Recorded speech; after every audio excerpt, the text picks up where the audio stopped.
GovSolve swag. So in the chat, if you can put in what does Oroc Technologies do and what does Wireless Guardian do in the chat. And first, I'm going to introduce them both. So first and foremost, we have Jason Dumas, who is the CEO of Wireless Guardian. Welcome, Jason. We're thrilled to have you. We also have Steve Robinson, who's the Chief Revenue Officer for Oroc Technologies. Welcome, Steve. Thank you, Michelle. Awesome. So first and foremost, I think with this new technology, our audience and our GovSolve community would love to better understand it. So Steve, we'll start with you. Could you offer, hey there, welcome Shannon, nice to see you. Hi, Michelle. Hey, everybody. Hey there. So first and foremost, Steve, if you can let us know, what is Oroc Technologies? Maybe give a brief overview for our community so they better understand what Oroc is all about. Yeah, thank you. So thank you everyone for joining a call. I know there's a lot of webinars and somewhat burnout going, so I appreciate your time and attention to this. Oroc Technologies, very simply put, is a government-grade cloud hosting provider. So we have customers in the DoD, in the federal civilian space, SLED, and highly regulated verticals in the commercial side. Our consumption offerings consist of compute, storage, and network as a service. So you elastically consume those services over the cloud.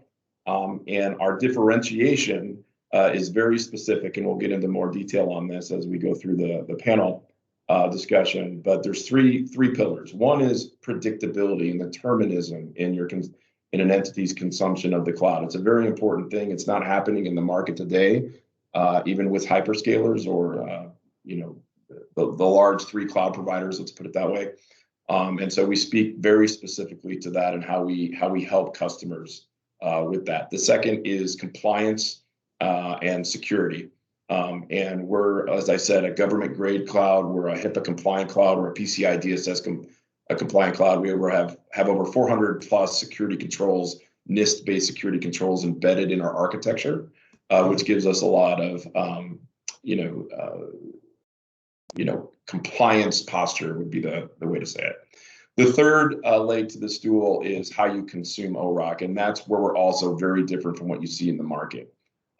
We can provide a multi-tenant construct for consuming our cloud. We can also provide it as dedicated hardware for a specific customer, but still have all the inherent benefits of a cloud consumption model, in terms of deterministic pricing, et cetera. And then we span a lot of different technology in terms of, not to get too technical, but we support virtual machines. We also support Kubernetes and containers.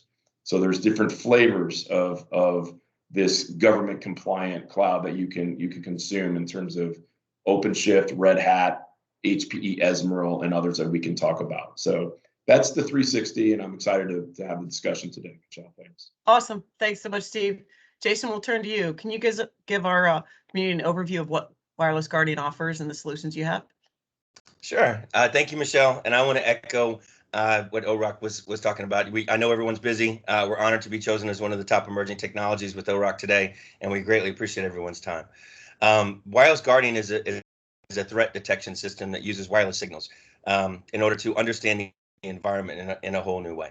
With everyone carrying cell phones and with everything emitting RF signatures, basically it's a way to completely look through the environment using artificial intelligence and determine threats and or marketing opportunities and many other opportunities that we're bringing to bear to our end users, from the ability to find disease, find weapons, find explosives, be able to find those threats while they're still far enough away from your facility that you can actually do something about them, as opposed to traditional security where you're actually at the gates when you find them.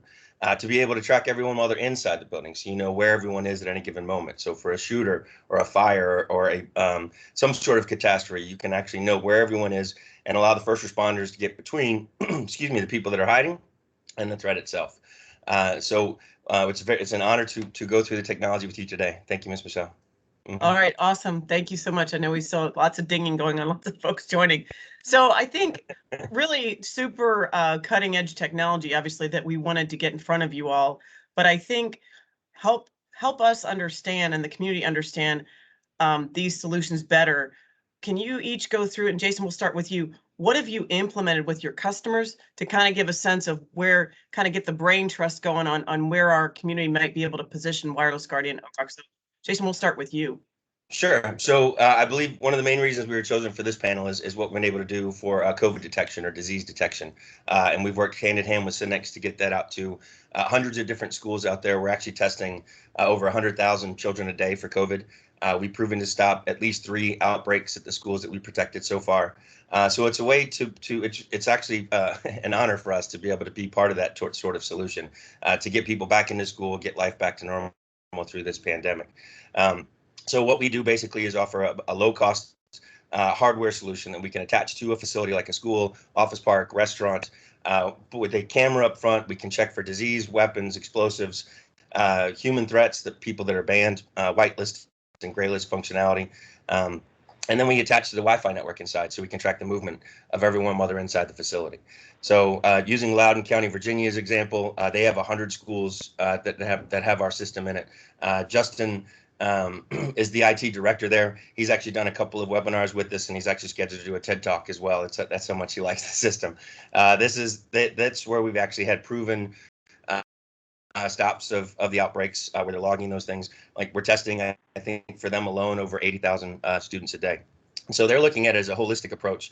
Today, it obviously helps them immediately with COVID, but with the ability to track things like gang activity, drug activity, bringing weapons onto campus, being able to allow first responders to respond to something like a school shooting or a fire in ways that they've never been able to before, is something that's really powerful. So especially with the CARES Act money on the street. So for our particular system, since we qualify for CARES Act, you can actually go to these sort of SLED entities and tell them, look, use federal money to buy the system today, let it protect you for COVID. And then these are the additional benefits we bring to bear throughout the future. Awesome. Thanks so much, Jason. And thank you for your company's work. I live in Loudoun County, so it's a personal thank you as well. Steve, let's turn to you on ORock. Help our community understand where you've implemented, and maybe you'll give a thought process of what they can do where they could implement ORock. Yeah, sure. So I think the backdrop will be instructive in kind of painting that picture. The first thing is a typical cloud today is really unpredictable in terms of the cost, right? So if you look at any type of, and it's all data centric. So when you look at accessing the data, or moving your data out of the cloud, or taking a data, from an archive tier to an active production tier, or moving data across regions, East Coast to West Coast, or even snapshotting data in the same fashion. They're toll booths, what I call them toll booths, with a traditional cloud provider. ORock does not charge any type of data transaction, nor do we charge any data egress fees to take your data out. Your data is your data.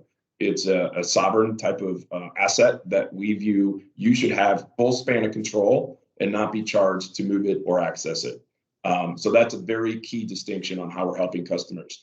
To give that a little more, visualization, today the National Institutes of Health uses ORock for medical imaging, which is also COVID related. One of these cases is COVID related. Now we realize that we're living in a multi-cloud, hybrid cloud deployment reality, and we believe in our market position that will continue. So in the case of NIH, they had data that they wanted to put ML and analytics on, machine learning on, in terms of the data on-prem and run it algorithmically there. But when they had data that they weren't necessarily going to access for the next 6 to 12 months, they wanted to put it at a much cheaper, cost-efficient, and compliant price point in the cloud. But when they repatriate that data for the next algorithm, they didn't want to get hit with the fees. So that's how they're using ORock today in a very compliant, performing, and predictable way in terms of their cost structure. The other way that we provide that is in terms of the compute. So that speaks to storage. On the compute side, ORock has what we call ORock Hardened Security. Without getting into the nuts and bolts of it, basically you pay for what you need when you need it, for compute cycles down to the chip. In traditional clouds, you're subscribing, you're time sharing the CPU. In the ORock cloud, we are dedicated to the firmware, dedicated down to the chip in partnership with Lockheed Martin. and an offering that we put out into the market in fourth quarter of last year. So this gives you determinism. It gives you very, very good latency numbers in terms of how the application performs consistently over time without having to oversubscribe. Put another way, it's bare metal performance inside of a virtual machine. So those are two ways in terms of the storage and in terms of the compute. We're providing that first leg of the stool in terms of deterministic or predictive cost around cloud consumption. Awesome.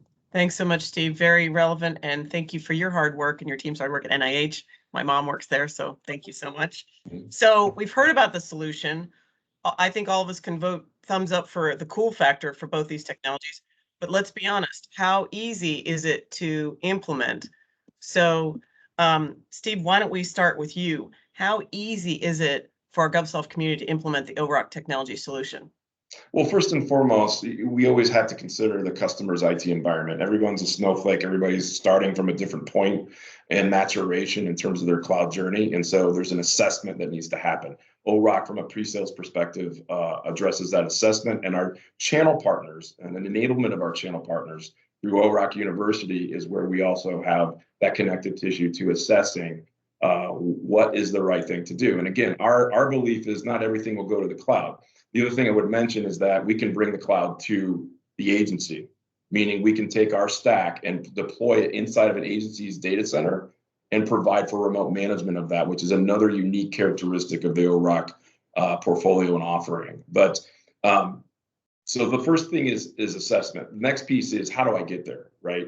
How do I go live, make sure that there isn't any disruption to my business, my critical applications. And we have a whole customer experience. I have a VP of customer success that drives at a management level, a project level, all the way through the entire process of getting live. And then once you're live, how am I supported? So Oroc is a FedRAMP moderate and high ready cloud. By definition, we have a domestic NOC and SOC or support desk located in Northern Virginia, where it's 24/7, and you're dialing, you're getting a live voice. We support an online portal experience where you can do trouble ticketing and submit kind of a self-service model. But most importantly, you're getting a live voice and you're getting that high touch experience. So the life cycle management of my cloud environment, it's not just deploy and done, but how do I create an environment that's very frictionless and very easy to consume? And Oroc has done that. And in fact, we've, some of our customer testimonial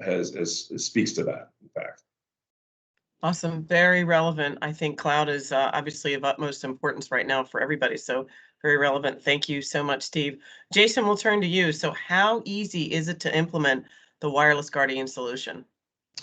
So it's actually extremely easy. As an example, going back to Loudoun County again, there was 100 locations.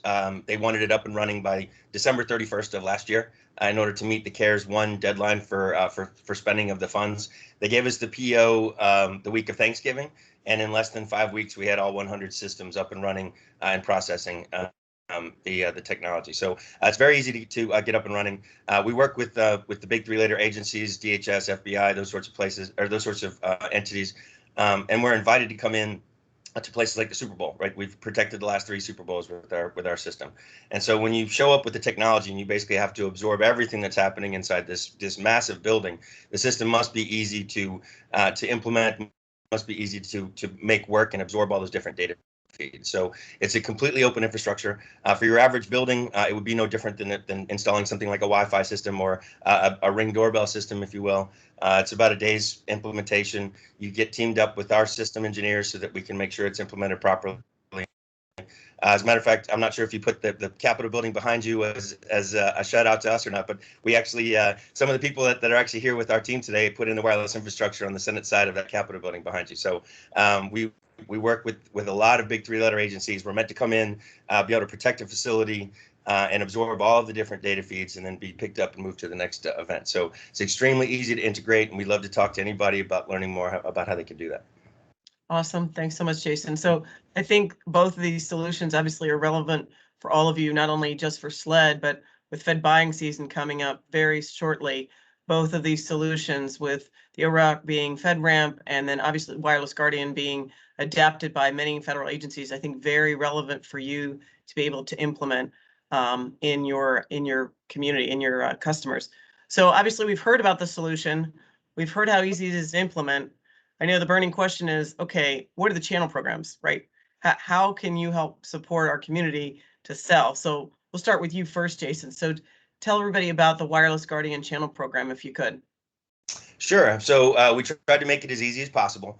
We actually brought a few people on staff that have worked with SYNNEX, in other roles in other companies before in order to make it a seamless process. We've built a partner portal on our website. That partner portal allows anyone to come in and request to be an agent, a reseller, or even a distributor. We've got programs in place for all of those. So for most people that come through that are going to be working through SYNNEX, you would be set up as a reseller.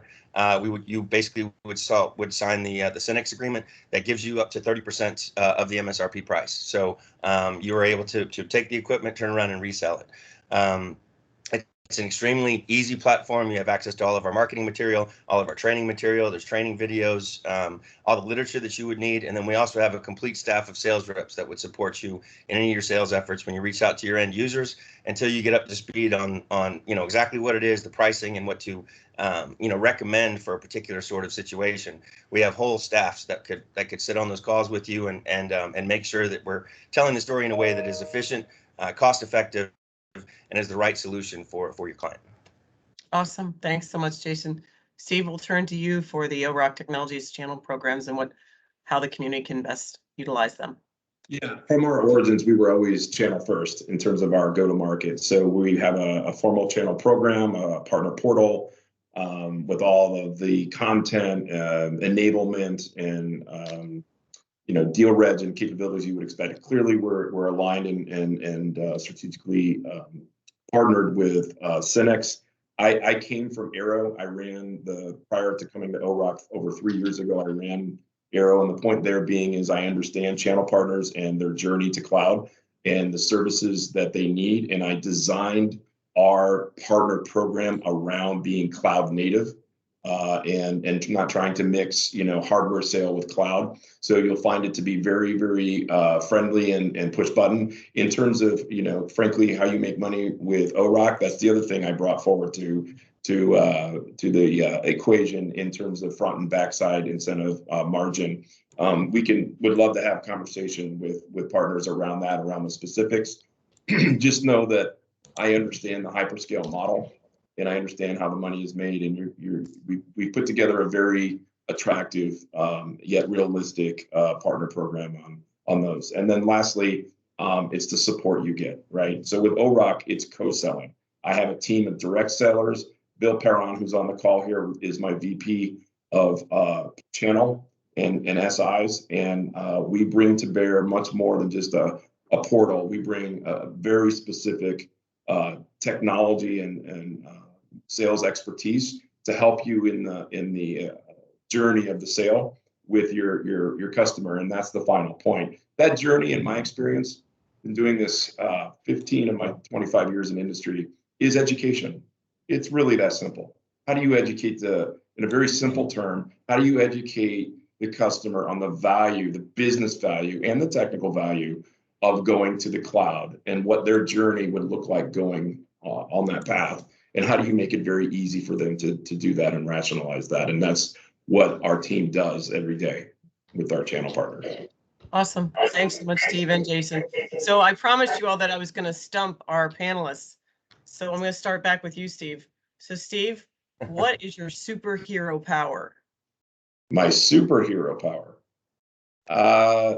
I don't know that I have a superhero power. If you would ask my kids, I have a 12 and a 9-year-old. Maybe I do as dad, which is my favorite role. What I would say is maybe pivot that question a little bit. So we're Oroc, right? And so internal to the team, we joke around a little bit about The Rock, Dwayne Johnson, The Rock, right?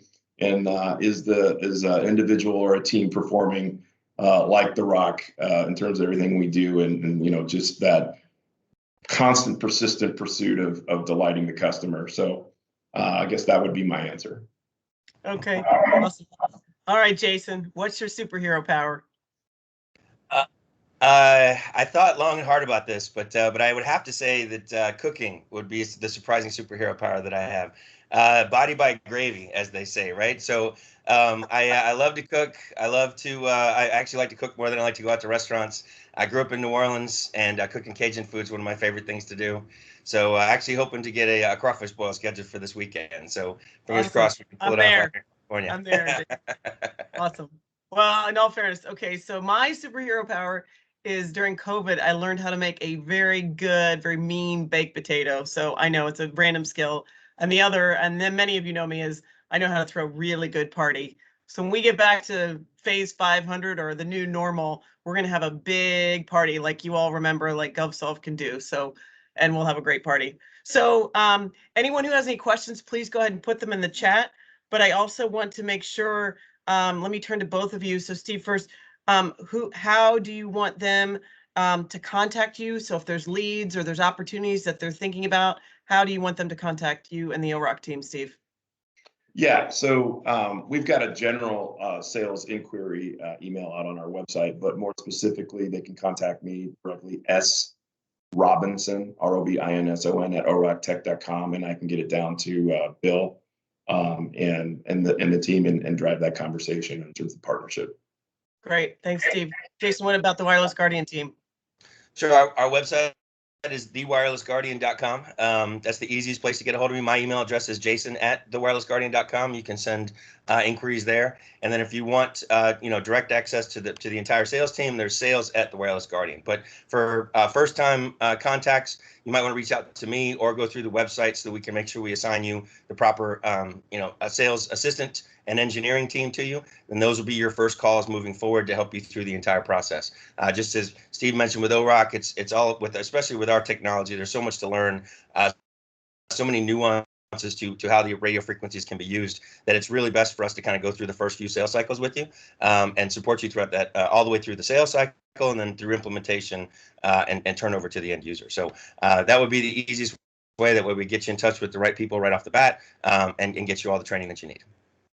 Okay, awesome. So I do have a question from the audience about cleared people. We'll go to you first, Jason, and then to you, Steve. Do you have cleared people in your organization to help support the federal business?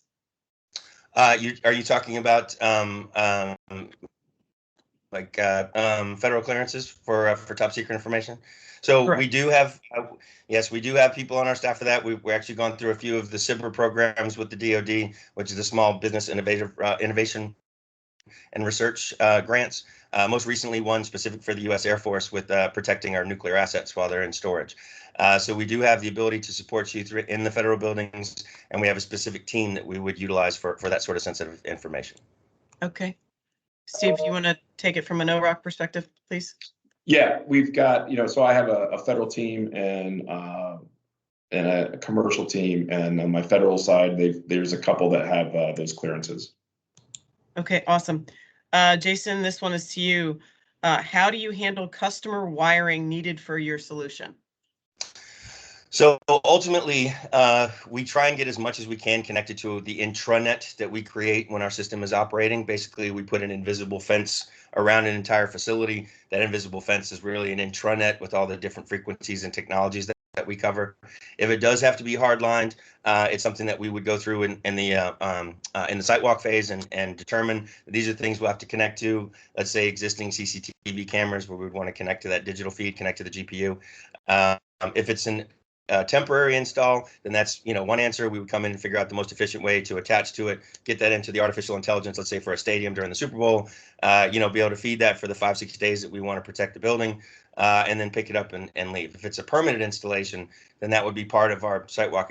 Again, we would determine what needs to be put in place. So again, for Loudoun County as an example, we had to pull power and telco obviously out to each one of these camera locations. And so that was part of our installation, is that when we set the server, we figured out how far we'd have to pull those power and telco lines. And then that was built into our installation price and was taken care of by us. That obviously could have been taken care of by either our reseller if they're in that business. It could have been taken care of by the end user if they're trying to save money.